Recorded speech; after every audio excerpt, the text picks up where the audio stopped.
NATO has outlived its usefulness.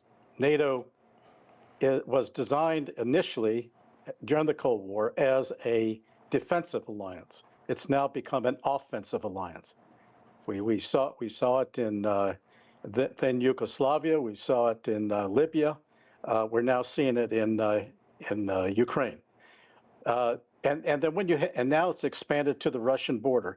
What the point, the problem here is that it's outlived its usefulness, and the fact that it's looking for a mission, it's now trying to look to the Pacific, and it's a Trojan horse. Mm-hmm. And you have already members even in Asia that are beginning to pull back on that notion.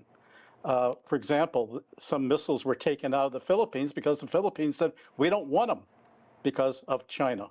They don't want to irritate and agitate China, but that's precisely what the United States wants to do. And they want to bring in Australia. Now, even Australia has said, look, we don't need to have that kind of NATO presence in the area.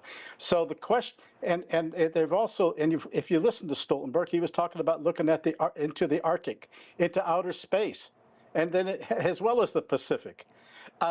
Again, it's NATO looking for a mission. It has outlived its usefulness, and even the fact that Ukraine wants to join NATO, and NATO is pushing that narrative. That is absolutely against the 1990 proclamation that created Ukraine in the first place.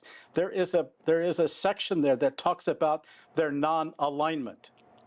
And we have violated every one of the agreements of indivisibility as a result of NATO expansion over time. And as a consequence, we can no longer be trusted on any agreements that we ever want to enter into the future.